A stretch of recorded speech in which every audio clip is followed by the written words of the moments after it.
Why do the poor often smile, the rich often worry? Is it because the poor have nothing left to lose? Now a story I want to tell you. It's called The Weight of Gold. In a quiet village tucked between green hills and dusty roads lived two men who were once childhood friends, Mateo and Elias. Mateo had inherited his father's land, just a patch of earth where tomatoes grew wild and chickens roamed freely. His house was small, its roof occasionally leaking when the rain got too excited, and his shoes had more patches than original leather. But his laugh could be heard from the top of the hill to the farthest rice field. People said that even the wind slowed down to listen to Mateo laugh. Elias, on the other hand, had left the village years ago. He returned not as the boy with mud-stained knees, but as a man draped in suits and sunglasses, stepping out of a car shinier than the village's only mirror. He had built businesses in the city, owned apartments, traveled the world, and wore a watch that cost more than Mateo's entire farm. At first, villagers gathered around Elias in awe. They bowed slightly when he passed. They whispered his name as if it tasted different now. He was the dream they all thought impossible. One evening, Elias sat across from Mateo on the old bench under the mango tree, the same one where they had once shared stolen mangoes and whispered about ghosts. "You still smile like an idiot," Elias said, half joking, half curious. Mateo grinned. "And you still scowl like someone stole your lunch." They both chuckled, though only one laughed freely. "You know," Elias said, adjusting his expensive watch, "I thought having money would make life easier. I thought I'd wake up without fear, sleep without thoughts running in my head, like a storm. And?" Mateo raised an eyebrow, offering Elias a glass of homemade rice wine.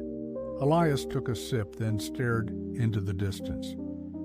"Now I worry more than ever about my companies, the market, my house, whether my driver's loyal, whether people like me for me or for my money. I even pay for a security team. I don't sleep well. I take pills. I've got more locks than doors." Mateo listened quietly, the smile fading only slightly. "I sometimes envy you," Elias admitted. "You laugh like you've got nothing to lose." Mateo took a long breath, eyes reflecting the setting sun. "Maybe that's the point." "What do you mean?" "Maybe happiness isn't in having everything," Mateo said. "It's in fearing nothing.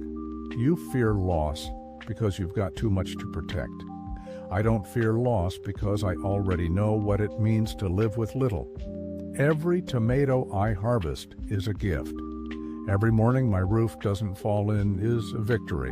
I don't expect luxury, so I'm grateful for simplicity." Elias said nothing for a moment. The silence stretched between them, not awkwardly, but like an old song returning after years of absence. "You think the poor smile because they've given up?" Elias asked finally. Mateo shook his head. "No, I think the poor smile because they've discovered that life, stripped of possessions, still has music. It has rain on tin roofs, the smell of garlic frying in old pans, children laughing barefoot, and the comfort of knowing the only direction is up." Elias leaned back, watching the fireflies begin their nightly dance. "But aren't you afraid?" he asked. "Of illness? Of the future? Of things you can't control?" Mateo chuckled. "Of course I am. I'm human. But fear doesn't sit on my chest every night. It visits like an annoying neighbor, but it doesn't move in. You see, when you have nothing, every little thing feels like a bonus. But when you have everything, every little loss feels like a tragedy." Elias looked at his hands. They were soft, well-manicured, hands that hadn't worked soil in years. "I worked hard for what I have," he said, "but sometimes I wonder if the cost was too high." Mateo placed a hand on his friend's shoulder. It's not too late to unlearn what they taught you in the city. What did they teach me?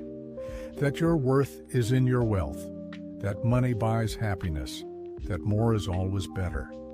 But happiness, Mateo said, isn't more, it's enough. The next morning, Elias didn't leave. He stayed a week, then a month. He helped Mateo in the garden, traded his watch for a goat, and learned how to make rice wine. He more, slept better, and began to remember the boy who once climbed trees barefoot.